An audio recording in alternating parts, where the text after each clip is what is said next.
서울 외곽 낡은 골목길 안쪽에 자리 잡은 2층 집 한 채가 있었습니다. 대문 앞에는 손때 묻은 미용실 간판이 걸려 있었고 그 아래에서 70대 여성이 새벽부터 빗자루를 들고 마당을 쓸고 있었죠. 한영숙, 올해 70이 된 그녀는 45년 동안 이 자리에서 미용실을 운영하며 살아왔습니다. 남편과 함께 벽돌 하나하나 쌓아 올린 이 집은 그녀에게 단순한 부동산이 아니라 인생 그 자체였습니다. 새벽 5시 30분 영숙은 어김없이 눈을 떴습니다. 오랜 습관이란 게 무섭더라고요. 남편이 세상을 떠난 지 5년이 지났지만 여전히 두 사람 몫에 물을 끓이고 2개의 찻잔을 꺼내놓곤 했습니다. 빈 의자를 바라보며 혼자 차를 마시는 시간, 그게 영숙의 아침이었죠. 여보, 오늘도 날씨 좋네요. 텅 빈 공간을 향해 중얼거리는 영숙의 목소리는 작고 낮았습니다. 대답 없는 대화였지만 그녀는 이렇게라도 남편과의 연결고리를 이어가고 싶었던 거예요. 2층 안방에는 아직도 남편의 옷가지들이 그대로 걸려 있었고 화장대 서랍에는 그가 마지막으로 쓰던 시계가 멈춘 채로 보관되어 있었습니다. 오전 9시가 되자 미용실 문을 열었습니다. 요즘엔 손님이 많지 않았어요. 동네 할머니 몇 분이 한 달에 한두 번씩 오시는 게 전부였죠. 그래도 영숙은 매일 가게 문을 열었습니다. 이 일상이 무너지면 자신도 무너질 것 같았거든요. 파마 기계 돌아가는 소리, 가위질 소리, 손님들과 나누는 소소한 이야기들. 그게 영숙을 살아있게 만드는 이유였습니다. 주말 오전 11시쯤 아들 박정우가 며느리 박서진과 함께 찾아왔습니다. 정우는 올해 42, 강남에 있는 IT 기업에서 팀장으로 일하고 있었어요. 서진은 39으로 겉으로 보기엔 단정하고 예의 바른 며느리였습니다. 하지만 영숙은 요즘 들어 며느리의 눈빛이 예전과 다르다는 걸 느끼고 있었죠. 어머니, 안녕하세요. 오늘 날씨 참 좋죠? 서진은 밝은 미소를 지으며 인사했습니다. 손에는 백화점 쇼핑백이 들려 있었어요. 고급 과일 세트였죠. 영숙은 반가운 마음에 얼른 거실로 안내했습니다. 아이고, 이런 것 또 사오고. 돈 아까운데. 어머니 뭘요? 이 정도야 당연하죠. 서진은 능숙하게 부엌으로 들어가 찻잔을 꺼내고 과일을 씻기 시작했습니다. 그 모습을 보며 영숙은 흐뭇한 미소를 지었어요. 하지만 그 미소는 오래가지 못했습니다. 거실 소파에 앉은 서진이 조심스럽게 말을 꺼냈거든요. 어머니, 요즘 이 동네 집값 많이 올랐다면서요? 글쎄, 나는 잘 모르겠는데. 뉴스에서 그러던가. 네, 어머니.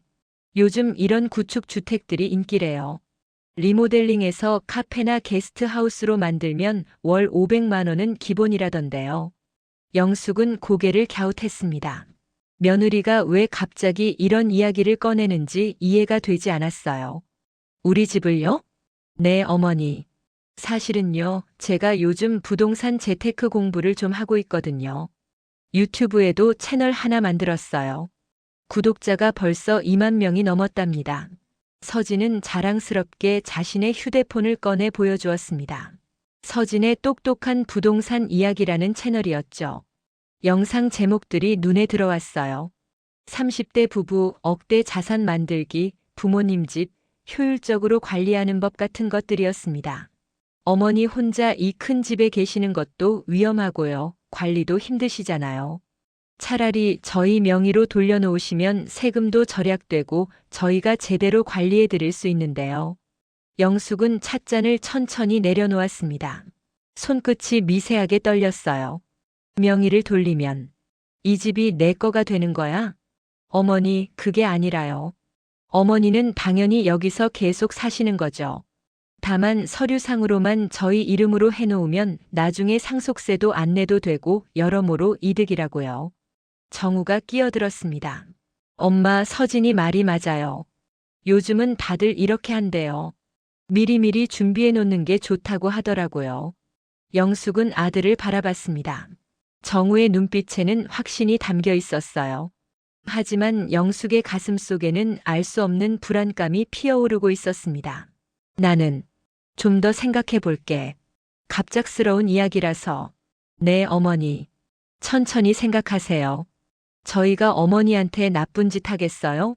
서진은 다정하게 웃으며 영숙의 손을 잡았습니다. 그 손길은 따뜻했지만 영숙의 마음은 점점 차가워지고 있었죠. 그날 오후 손주인 10살 난 박민준이가 마당에서 공을 차며 놀고 있었습니다. 영숙이 간식을 들고 나가자 민준이가 씩 웃으며 말했어요. 할머니, 엄마가 그랬어요. 여기 나중에 우리 집 된다고요. 저 2층 방 제 방으로 쓸 거예요. 영숙은 그 자리에 얼어붙었습니다. 손에 들고 있던 쟁반이 흔들렸고 과일 접시가 바닥으로 떨어질 뻔했어요. 민준이는 아무것도 모른 채 다시 공을 차며 뛰어다녔습니다. 우리 집이 된다고. 영숙의 머릿속에 그 말이 계속 맴돌았습니다. 아이의 순진한 말이었겠지만 그 한마디가 영숙의 마음에 첫 번째 금이 가는 순간이었어요. 저녁이 되어 아들 가족이 돌아간 뒤 영숙은 혼자 2층 안방에 앉아 있었습니다.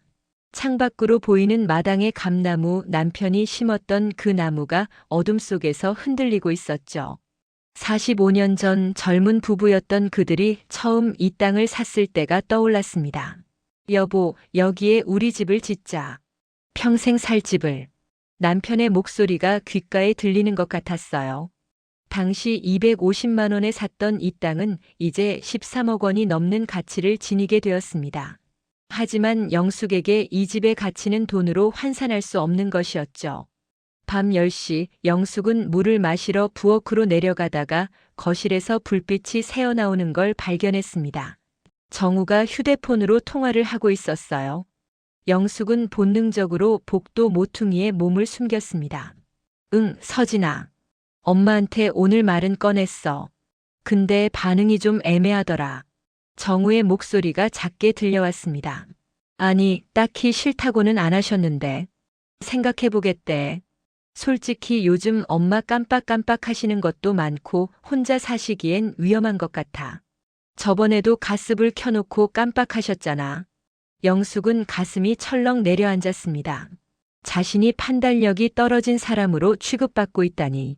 한번 냄비를 태운 적은 있었지만 그건 누구나 할 수 있는 실수였어요. 명의는 미리 정리하는 게 나을 것 같아. 나중에 상속 문제로 복잡해지는 것보다는 우리도 은행 대출 받을 때 담보로 쓸 수 있고. 영숙의 손이 벽을 짚으며 떨렸습니다. 담보? 대출? 이 집을 담보로 대출을 받겠다는 말인가요? 알겠어, 서진아. 조금 더 설득해 볼게. 엄마도 우리 생각하시면 이해하실 거야. 자, 나 이제 자러 갈게. 민준이 재웠어? 통화가 끝나고 정우가 2층으로 올라가는 발소리가 들렸습니다. 영숙은 어둠 속에서 한참을 서 있었어요. 다리에 힘이 빠져 주저앉을 것 같았습니다. 그날 밤 영숙은 잠을 이룰 수 없었습니다. 천장을 바라보며 수없이 뒤척였죠. 머릿속에서는 며느리의 웃는 얼굴과 아들의 통화 내용이 교차했습니다. 내가 정말 판단력이 떨어진 걸까? 이 집을 지키는 게 고집인 걸까? 새벽 4시 영숙은 결국 잠을 포기하고 일어났습니다.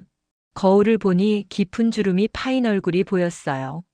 70이라는 나이가 실감났습니다. 하지만 그녀의 눈빛만큼은 아직 흐려지지 않았죠. 영숙은 서랍 깊숙한 곳에서 낡은 등기부등본을 꺼냈습니다. 한영숙 소유자. 그 이름을 한참 동안 바라봤어요. 이 집의 주인은 분명 자신이었습니다. 그런데 왜 이렇게 불안한 걸까요? 다음 날 아침 옆집에 사는 친구 이정자가 찾아왔습니다. 정자는 올해 74으로 영숙보다 4살 많은 동네 언니였어요. 두 사람은 30년 넘게 이웃으로 살아온 사이였죠. 영수가 어제 내 집에 아들 왔더라. 주말마다 오니 참 효자네. 응, 왔었어. 영숙의 대답은 힘이 없었습니다. 정자는 예리하게 눈치를 챘어요. 왜, 무슨 일 있어? 얼굴이 안 좋은데. 영숙은 잠시 망설이다가 어제 있었던 일을 털어놓았습니다.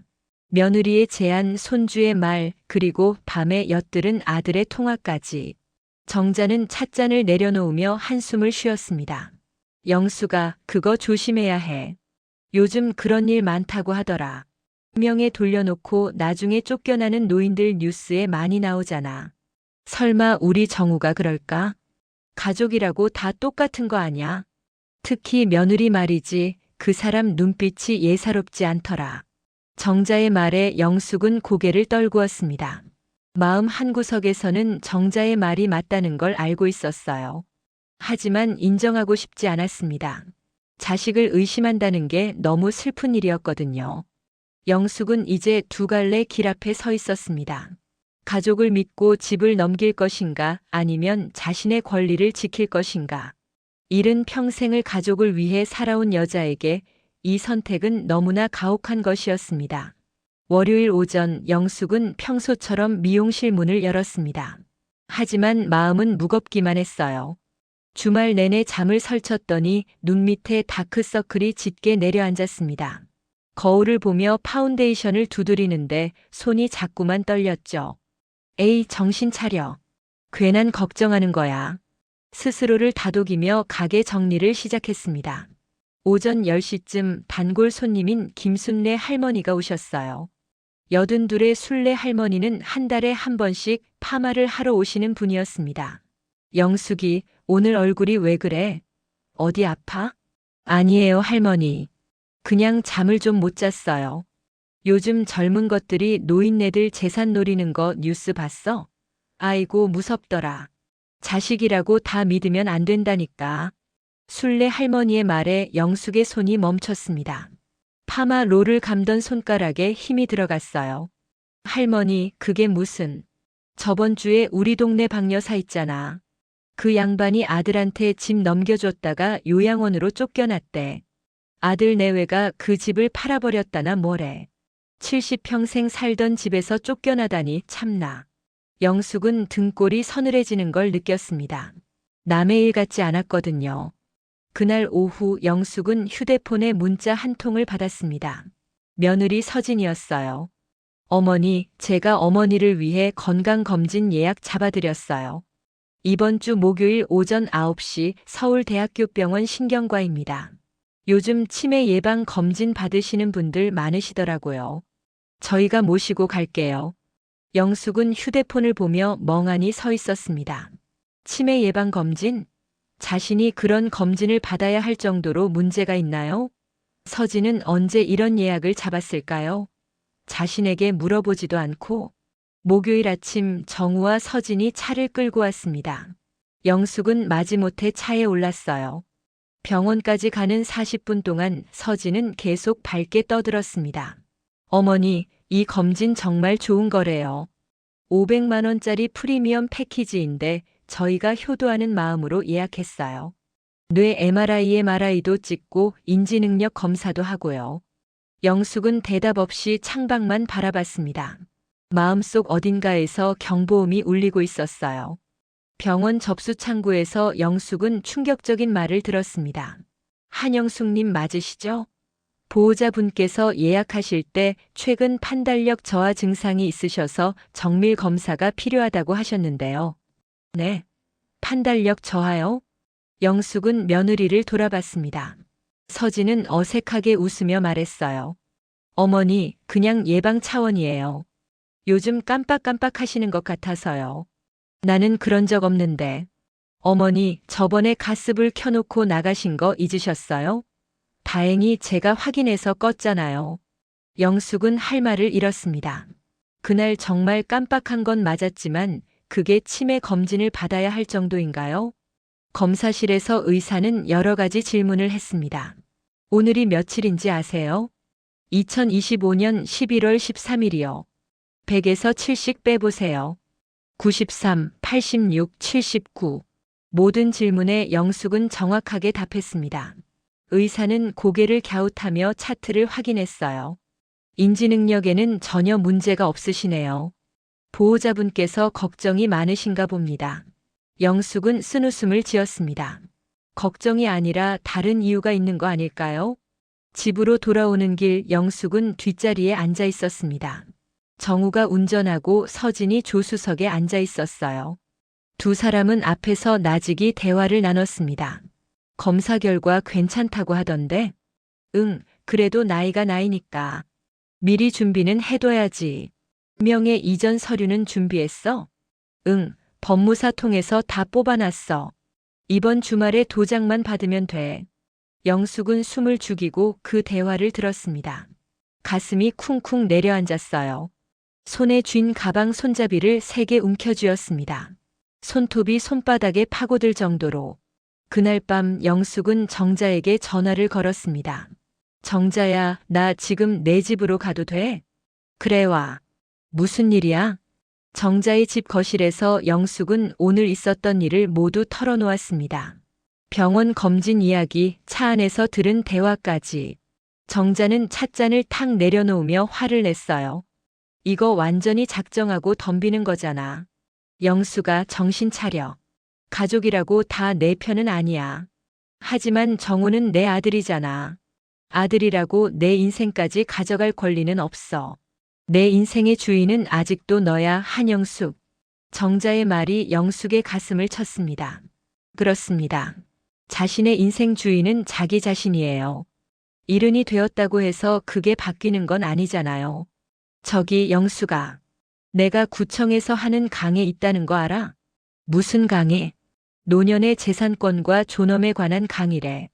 다음 주 화요일 오후 2시에 있어. 나랑 같이 가자. 영숙은 고개를 끄덕였습니다. 뭔가 배워야 할 것 같았어요. 자신을 지키는 방법을. 다음 주 화요일 영숙과 정자는 구청 문화센터 강의실에 앉아 있었습니다. 강의실에는 60대에서 70대로 보이는 노인들 30여 명이 앉아 있었어요. 강사는 30대로 보이는 젊은 여성 변호사였습니다. 안녕하세요. 저는 법률사무소에서 노인 인권을 전담하고 있는 김지연 변호사입니다. 김지연 변호사는 파워포인트 자료를 띄우며 설명을 시작했습니다. 요즘 노인 재산권 침해 사례가 급증하고 있습니다. 2023년 통계에 따르면 65세 이상 노인 중 38%가 자녀에 의한 재산권 침해를 경험했다고 합니다. 영숙은 등을 바짝 세우고 강의를 들었습니다. 특히 주의해야 할 것이 명예 이전입니다.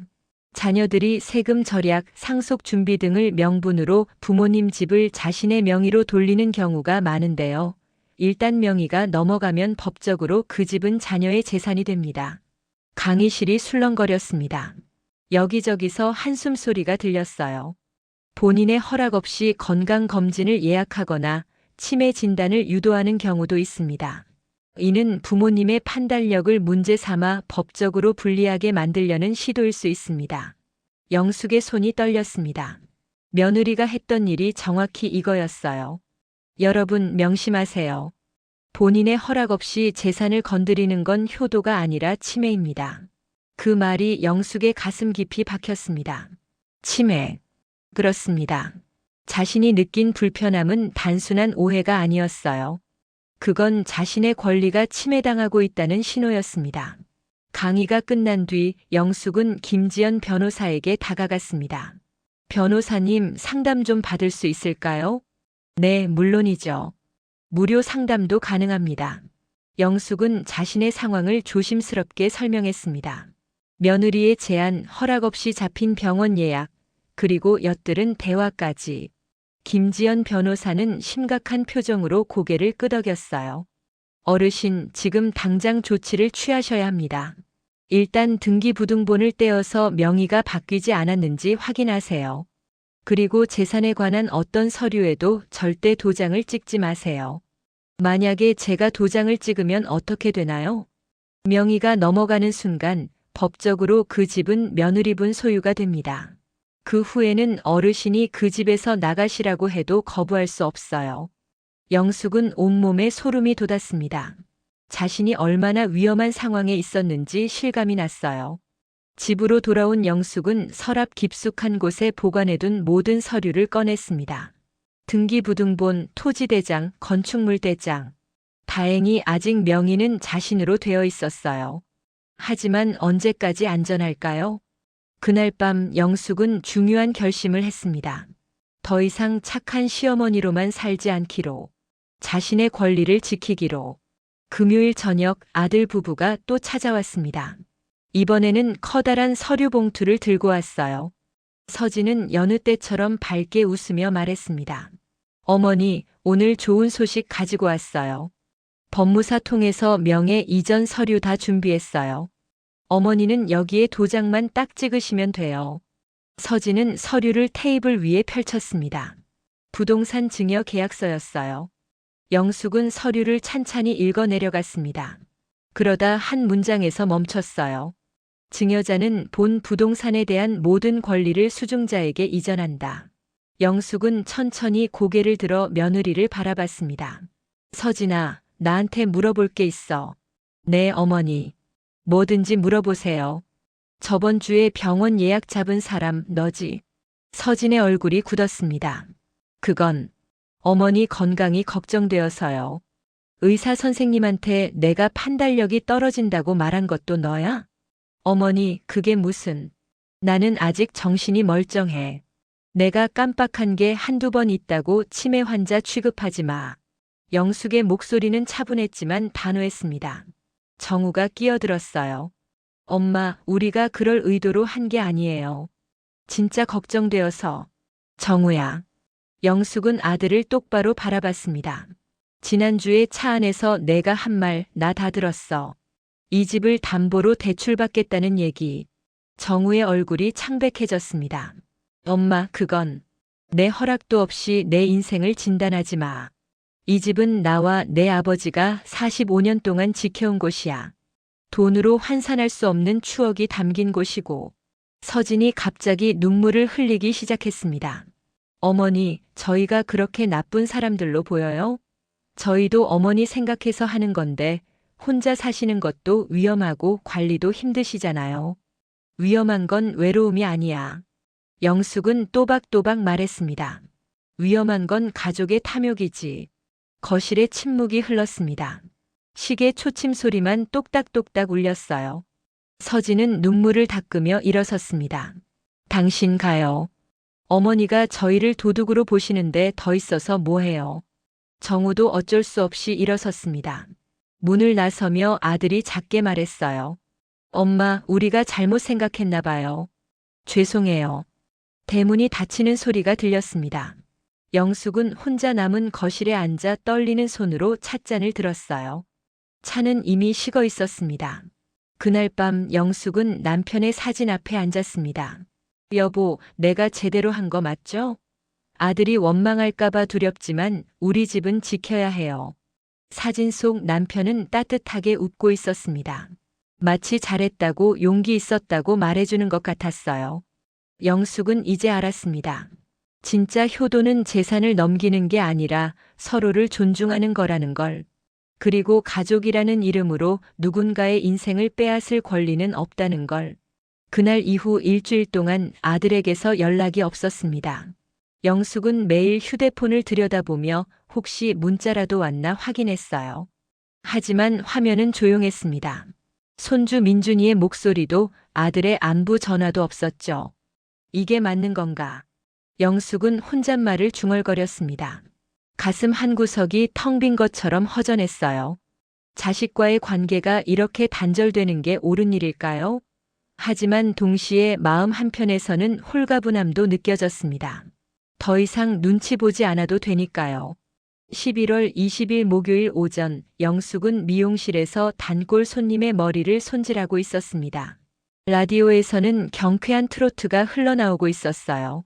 그런데 갑자기 옆집 식당 주인 김 사장이 허겁지겁 뛰어들어왔습니다. 영숙 씨, 큰일 났어요. 왜 그러세요, 김 사장님? 영숙 씨 집이 인터넷에 매물로 나왔어요. 영숙의 손이 멈췄습니다. 가위를 든 손이 공중에서 얼어붙었어요. 뭐라고요? 네이버 부동산에서 봤어요. 영숙 씨 집 사진이랑 주소가 똑같던데요. 금매라고 떠 있더라고요. 영숙은 가위를 내려놓고 김 사장의 휴대폰을 받아들었습니다. 화면에는 정말로 자신의 집 사진이 떠 있었어요. 2층 집 전경, 마당의 감나무, 심지어 현관 앞 화분까지 선명하게 찍혀 있었습니다. 매물 가격 13억 원. 토지 140평, 건평 60평. 금매로 내놓습니다. 그리고 맨 아래에 적힌 설명이 영숙의 가슴을 찔렀습니다.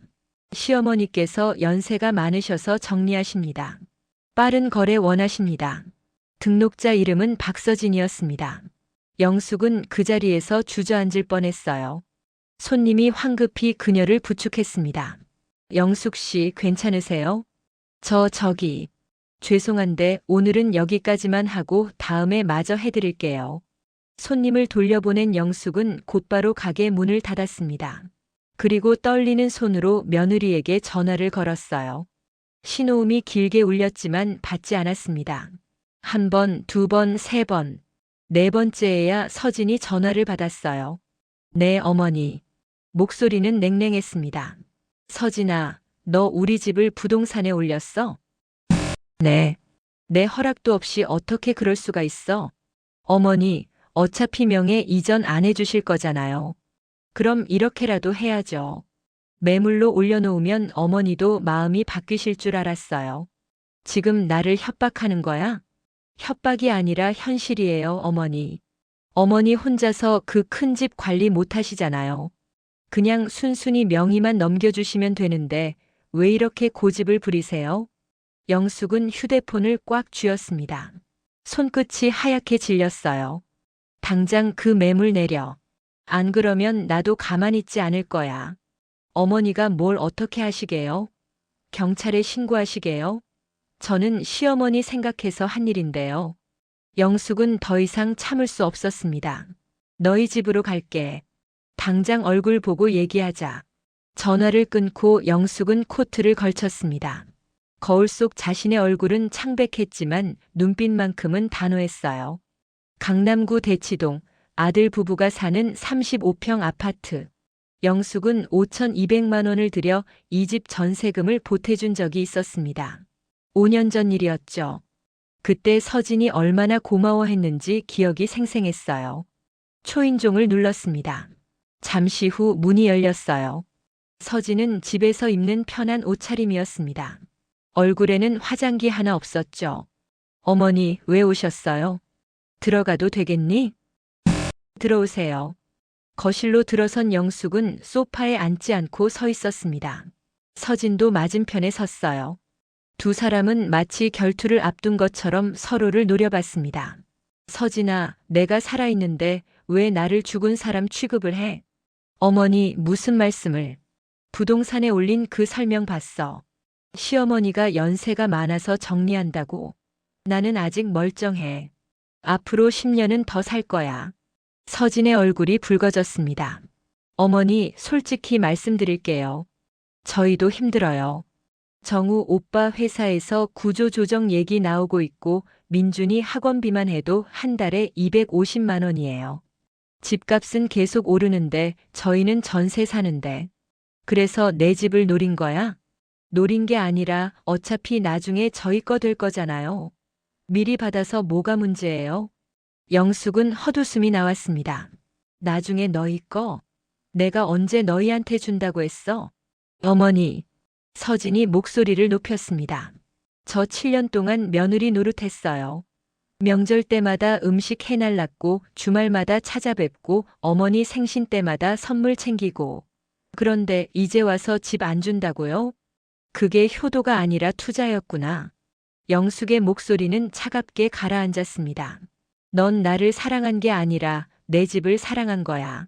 어머니, 지금 저한테 수모를 주시는 거예요? 수모가 아니라 진실이지. 그때 현관문이 열리며 정우가 들어왔습니다.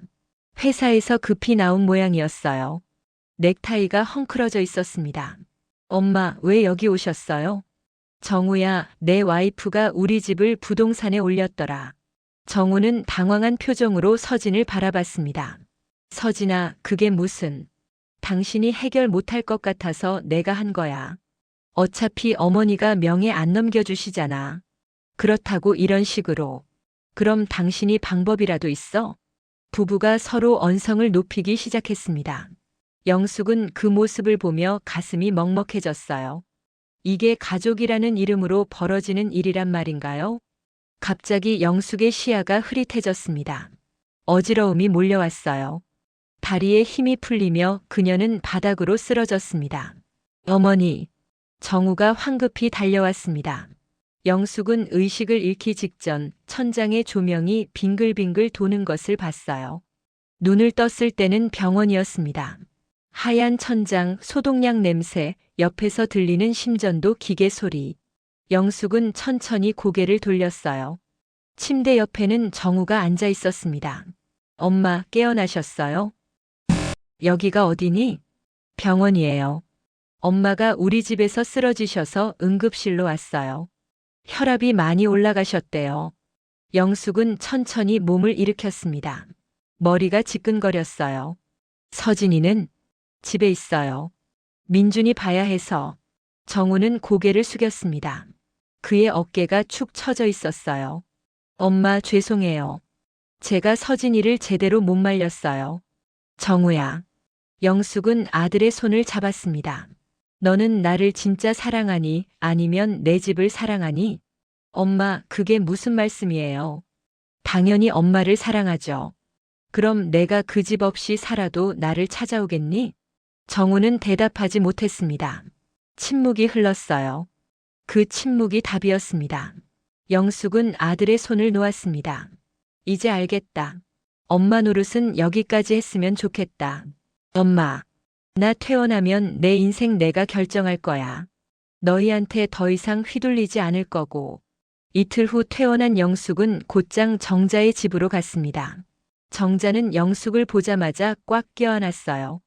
영숙아, 많이 놀랐지? 내가 병원에 가려고 했는데 내 아들이 면회 안 된다고 하더라. 정자야, 나 결심했어.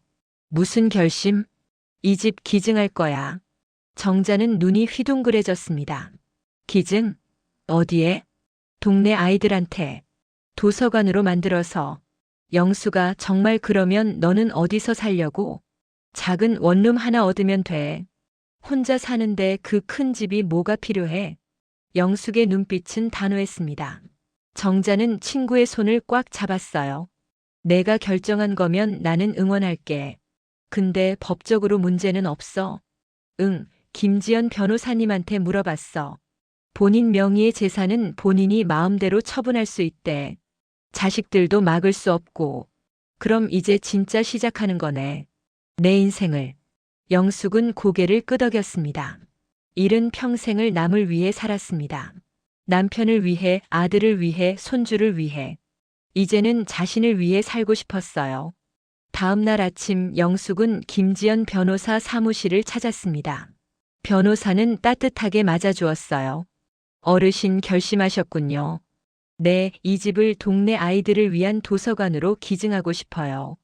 좋은 결정이십니다. 필요한 서류를 준비하겠습니다. 그리고 어르신, 한 가지 더 준비하시는 게 좋겠어요. 뭔가요? 부양 의무 포기 공증서입니다. 자녀들이 앞으로 어르신의 재산이나 생활에 간섭하지 못하도록 법적으로 명확히 하는 거예요. 영숙은 잠시 망설였습니다. 부양 의무 포기. 그건 법적으로 자식과의 관계를 끊는다는 의미였어요. 하지만 동시에 자유를 얻는다는 의미이기도 했습니다. 할게요. 알겠습니다. 일주일 후에 모든 서류가 준비될 겁니다. 그때 공증하시면 됩니다.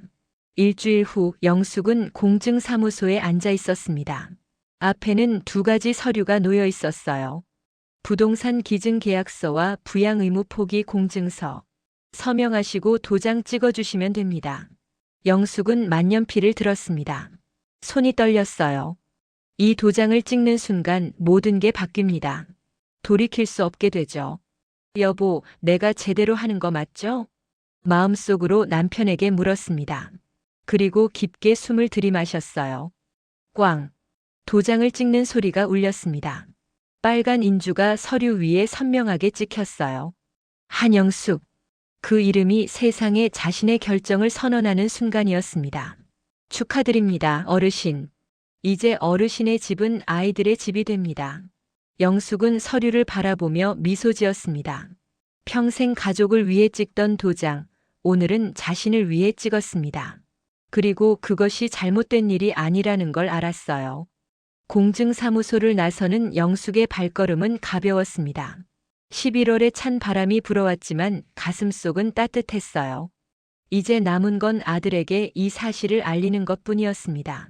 11월 28일 오후 6시 지역 케이블 방송국에서 뉴스가 시작되었습니다.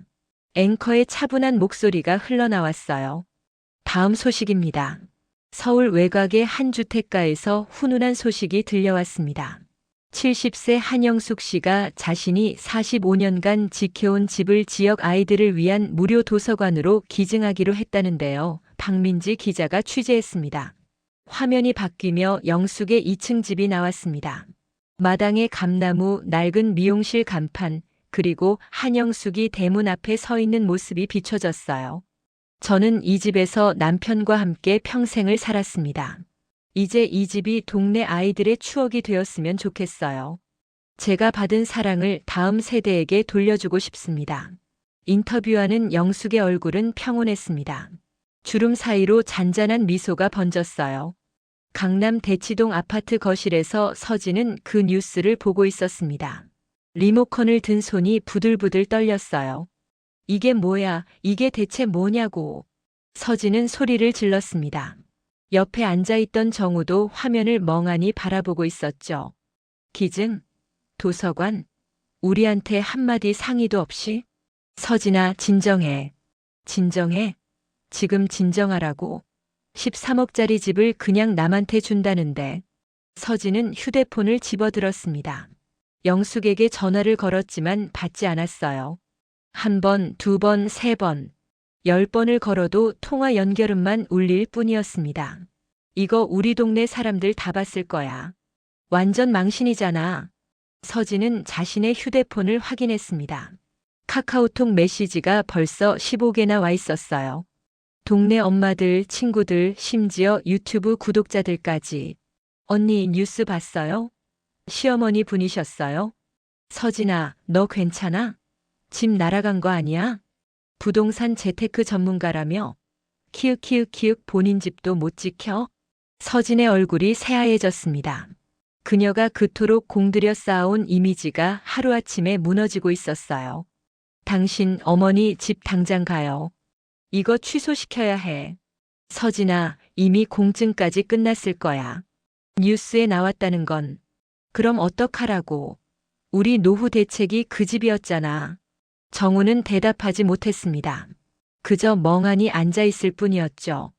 다음 날 아침 서진과 정우는 영숙의 집으로 향했습니다.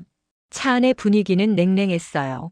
서진은 창밖만 바라보며 입술을 깨물고 있었고 정우는 핸들을 꽉 쥔 채 침묵하고 있었습니다. 영숙의 집 앞에 도착하자 이미 몇몇 동네 주민들이 모여 있었습니다. 어제 뉴스를 본 사람들이었어요. 한 선생님 정말 대단하세요. 요즘 같은 세상에 이런 분이 계시다니 감동이에요. 영숙은 마당에서 주민들과 이야기를 나누고 있었습니다. 그녀의 얼굴에는 화사한 미소가 피어 있었어요. 정우가 차에서 내리자 영숙이 고개를 돌렸습니다. 정우야, 왔니? 엄마, 우리 얘기 좀 해요. 영숙은 주민들에게 양해를 구하고 아들 부부를 집 안으로 안내했습니다. 거실에 마주 앉은 세 사람 사이에 무거운 침묵이 흘렀어요. 서진이 먼저 입을 열었습니다. 어머니, 왜 이러세요? 우리한테 수모를 주시려고 작정하신 거예요? 영숙은 차분하게 대답했습니다. 수모가 아니라 자유야. 자유요? 13억짜리 집을 그냥 버리는 게 자유예요? 버리는 게 아니라 선택한 거지. 이 집으로 내가 하고 싶은 일을 하는 거야. 서진은 눈물을 터뜨렸습니다. 저희는 어떡하라고요? 사람들이 다 알잖아요. 제 유튜브 채널에 악플이 300개가 넘게 달렸어요. 부모 재산 노리는 며느리, 효도 사기꾼이래요. 그건 내가 만든 결과야, 서진아. 영숙의 목소리는 단호했지만 차갑지는 않았습니다. 너는 나를 사랑한 게 아니라 내 집을 사랑했어. 7년 동안 해준 효도도 결국엔 투자였던 거고. 어머니. 하지만 난 너를 미워하지 않아. 다만 이제는 내 인생의 주인으로 살고 싶을 뿐이야. 영숙은 서랍에서 서류 봉투를 꺼냈습니다. 부양 의무 포기 공증서였어요. 이게 뭐예요? 부양 의무 포기 공증서야. 앞으로 너희는 나를 부양할 의무가 없어. 대신 내 인생에 간섭할 권리도 없고. 정우가 서류를 받아들었습니다. 손이 떨렸어요. 엄마, 이건 우리를 아예 자식으로 안 보시겠다는 거예요? 아니야, 정우야. 영숙은 아들의 손을 잡았습니다. 너는 여전히 내 아들이야. 하지만 이제는 각자의 인생을 살자는 거야. 내 인생은 내가 책임지고 내 인생은 내가 책임지는 거지. 서진이 벌떡 일어났습니다. 좋아요. 어차피 어머니 마음 돌리실 생각 없으시잖아요. 당신 가요. 서진은 현관으로 향했습니다. 정우는 주저하다가 어머니를 바라봤어요. 엄마, 정말 이게 최선이에요?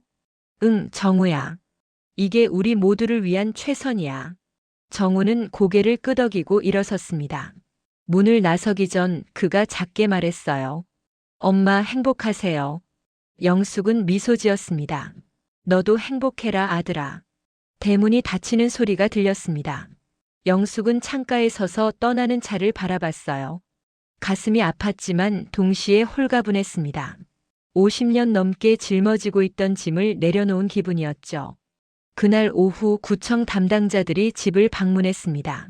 도서관 전원을 위한 실사였어요. 한영숙님, 이 집은 정말 도서관으로 쓰기 좋은 구조네요. 1층은 열람실로 2층은 아동 도서 공간으로 쓰면 딱일 것 같습니다. 감사합니다. 제가 바라던 모습이에요. 공사는 내년 2월부터 시작해서 4월쯤 완공 예정입니다. 그때까지 어르신은 어디 계실 계획이세요? 작은 원룸 하나 알아보고 있어요. 혼자 사는데 그걸로 충분하죠. 담당자는 고개를 끄덕이며 메모를 했습니다. 영숙은 집안을 천천히 둘러봤어요. 45년의 추억이 담긴 공간. 남편과 함께 웃고 울던 거실, 아들을 키우던 2층 안방, 손때 묻은 부엌. 모든 게 아련했습니다. 여보, 우리 집이 좋은 일에 쓰이게 됐어요. 기뻐하시겠죠? 영숙은 남편의 사진 앞에 앉아 조용히 말했습니다. 12월 초 영숙은 집 근처 오피스텔 13평짜리 원룸을 계약했습니다. 월세 60만 원. 예전 집에 비하면 턱없이 작았지만 혼자 살기엔 충분했어요. 이사날 정자가 도와주러 왔습니다. 영수가 짐이 이것밖에 안 돼? 응, 필요한 것만 챙겼어. 나머지는 다 도서관에 기증했어. 옷도 식기도? 새로 시작하는 거니까 새 걸로 사야지. 정자는 친구를 꽉 껴안았습니다. 영수가, 너 정말 대단해. 나이 70에 이런 결정하기 쉽지 않은데. 늦게라도 시작하는 게 어디야. 새 원룸의 짐을 풀며 영숙은 작은 행복을 느꼈습니다. 큰 집에서 혼자 덩그러니 있을 때보다 이 작은 공간이 더 포근하게 느껴졌어요. 창밖으로 보이는 풍경도 새로웠습니다. 12월 15일 지역신문에 영숙의 인터뷰 기사가 실렸습니다. 이른의 새로운 시작 마이너스 집을 기증한 한영숙 씨의 용기. 기사는 지역사회에서 화제가 되었습니다. 여러 단체에서 강연 요청이 들어왔고 방송 출연 제의도 왔어요. 하지만 영숙은 대부분 정중히 거절했습니다. 조용히 자신의 삶을 살고 싶었거든요. 크리스마스 이브, 영숙은 혼자 작은 원룸에서 저녁을 먹고 있었습니다. 창밖으로 눈이 내리고 있었어요. 하얀 눈송이가 창문에 부딪혔다가 녹아내렸습니다. 초인종이 울렸습니다. 영숙은 의아해하며 문을 열었어요. 문 밖에는 정우가 서 있었습니다. 손에는 케이크 상자를 들고 있었죠. 정우야? 엄마, 메리 크리스마스. 정우는 어색하게 웃었습니다. 영숙은 아들을 안으로 들였어요. 서진이랑 민준이는 집에 있어요. 오늘은 저 혼자 왔어요. 두 사람은 작은 식탁에 마주 앉았습니다. 정우는 케이크 상자를 열며 말했어요. 엄마, 그동안 죄송했어요. 엄마 마음은 생각 안 하고 저희 욕심만 부렸어요. 됐어, 정우야. 아니에요. 진심으로 사과하고 싶었어요. 엄마가 뉴스 나오신 거 보고 많이 생각했어요. 엄마도 엄마 인생이 있는데 저희가 너무 이기적이었던 것 같아요. 영숙은 아들의 손을 잡았습니다. 고마워, 그 말 해줘서. 엄마, 이 집 괜찮으세요? 불편한 건 없으시고요? 응, 아주 좋아. 혼자 살기 딱 좋더라. 정우는 주변을 둘러봤습니다. 작지만 깔끔하게 정리된 공간, 창가에 놓인 화분, 벽에 걸린 남편의 사진. 어머니가 이곳에서 편안해 보인다는 걸 느낄 수 있었어요. 엄마 앞으로 가끔 놀러 와도 돼요? 당연하지. 넌 내 아들이잖아. 서진이랑 민준이도 데리고 와도 될까요? 영숙은 잠시 망설이다가 고개를 끄덕였습니다. 그래, 오너라. 단, 이제는 그냥 가족으로 만나자. 재산 얘기는 꺼내지 말고. 네, 엄마. 약속할게요. 정우는 그날 1시간 정도 머물다 돌아갔습니다. 영숙은 문을 닫으며 가슴이 따뜻해지는 걸 느꼈어요. 관계가 완전히 회복된 건 아니었지만 새로운 시작을 할 수 있을 것 같았습니다. 이듬해 3월 봄이 찾아왔습니다. 영숙은 일주일에 3번 동네 복지관에서 미용 봉사를 시작했어요. 독거노인들의 머리를 무료로 손질해주는 일이었죠. 영숙 선생님, 오늘도 예쁘게 해주세요. 그럼요, 할머니. 오늘은 파마 한번 해드릴까요? 영숙은 일하는 내내 미소를 지었습니다.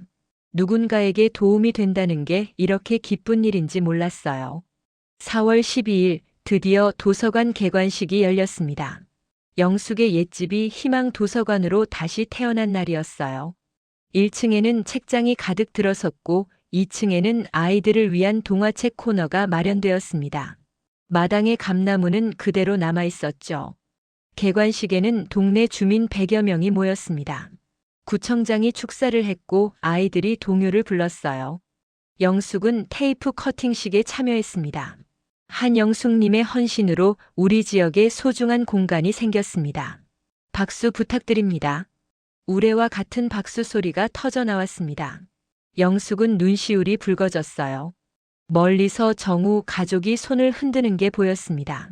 서진도 옆에 있었어요. 그녀는 어색하지만 작게 미소 짓고 있었습니다. 도서관 안으로 들어가니 아이들이 벌써 책을 읽고 있었습니다. 옛날 영숙의 거실이었던 공간에서 영숙의 부엌이었던 자리에서 아이들의 웃음소리가 들렸어요. 할머니, 이 책 재밌어요. 한 아이가 영숙에게 달려와 말했습니다. 영숙은 아이의 머리를 쓰다듬었어요. 그래, 많이 읽어라. 이곳에서 아이들이 꿈을 키워갈 거라고 생각하니 가슴이 벅찼습니다. 자신의 집이 단순한 부동산이 아니라 누군가의 미래가 되었다는 게 자랑스러웠어요. 개관식이 끝나고 영숙은 혼자 2층으로 올라갔습니다. 예전 안방이었던 곳은 이제 아동 열람실이 되어 있었어요. 창가에 서서 마당을 내려다봤습니다. 감나무에 새순이 돋아나고 있었죠. 여보, 우리 잘했죠? 영숙은 창밖을 바라보며 중얼거렸습니다. 봄바람이 불어왔어요. 따뜻하고 부드러운 바람이었습니다. 5월 어느 날 영숙은 새벽 5시에 일어나 가방을 챙겼습니다. 오늘은 특별한 날이었어요. 정자와 함께 제주도 여행을 가기로 한 날이었습니다. 일은 평생 살면서 제대로 된 여행은 처음이었죠. 영수가 준비됐어? 응, 가자. 두 사람은 공항으로 향했습니다. 비행기 안에서 영숙은 창밖을 바라봤어요. 구름 위로 해가 떠오르고 있었습니다. 눈부시게 밝은 햇살이 기내를 가득 채웠죠. 영숙은 생각했습니다. 이른의 나이에 새로운 시작을 한다는 게 무섭기도 했지만 동시에 설레기도 했어요. 이제 남은 인생은 온전히 자신의 것이었습니다. 누구 눈치 보지 않고 하고 싶은 일을 하며 살 수 있었죠. 제주도에서 사흘을 보내고 돌아온 영숙은 더 활기차 보였습니다. 피부도 햇볕에 그을려 건강해 보였어요. 원룸으로 돌아온 영숙은 가방을 풀며 휴대폰을 확인했습니다. 정우에게서 문자가 와 있었어요. 엄마 잘 다녀오셨어요? 이번 주말에 민준이랑 같이 찾아뵐게요. 민준이가 할머니 보고 싶대요. 영숙은 미소 지으며 답장을 보냈습니다. 그래, 기다릴게. 맛있는 거 해줄게. 관계는 예전 같지 않았지만 그게 오히려 더 건강한 관계였습니다. 서로에게 기대지 않고 각자의 삶을 살면서도 가족으로 남을 수 있었으니까요. 6월의 어느 오후 영숙은 희망 도서관을 찾았습니다. 한 달에 한두 번씩 들러서 아이들에게 책을 읽어주는 게 새로운 일과가 되었어요. 할머니, 오늘은 무슨 책 읽어주실 거예요? 오늘은 마당을 나온 암탉 읽어줄까? 아이들이 와르르 모여들었습니다. 영숙은 책을 펼치고 또박또박 읽기 시작했어요. 아이들의 반짝이는 눈동자를 보며 영숙은 행복했습니다. 책 읽기가 끝나고 한 아이가 물었습니다. 할머니, 이 집이 할머니 집이었다면서요? 응, 그랬단다. 아깝지 않으세요? 영숙은 아이의 머리를 쓰다듬으며 말했습니다. 아깝지 않아. 너희가 여기서 행복하니까 할머니도 행복해. 그날 저녁 원룸으로 돌아온 영숙은 창가에 앉아 일기를 썼습니다. 오랜만에 꺼낸 일기장이었어요. 오늘 희망 도서관에 다녀왔다. 아이들이 내 옛집에서 웃고 있는 걸 보니 기분이 좋았다. 나는 집을 잃은 게 아니라 더 큰 의미를 얻은 것 같다. 70살, 이제야 진짜 내 인생이 시작되는 기분이다. 영숙은 일기장을 덮고 창밖을 바라봤습니다. 여름 해가 천천히 지고 있었어요. 하늘이 주황빛으로 물들어갔습니다. 그녀의 입가에는 평온한 미소가 머물러 있었습니다. 더 이상 누구의 엄마도 누구의 시어머니도 아닌 그냥 한영숙으로 사는 것. 그게 이렇게 자유로운 일인지 몰랐어요. 영숙은 남편의 사진을 바라보며 말했습니다. 여보, 우리 잘 살았어요. 그리고 앞으로도 잘 살 거예요. 이제는 내 이름으로요. 창밖에서 참새 한 마리가 지저귀며 날아갔습니다. 그 모습을 보며 영숙도 자유로워진 기분이었어요. 70년을 살아오며 처음 느끼는 감정이었습니다. 70의 나이에 시작한 새로운 인생. 그것은 끝이 아니라 시작이었습니다. 한영숙의 진짜 이야기는 이제부터였습니다.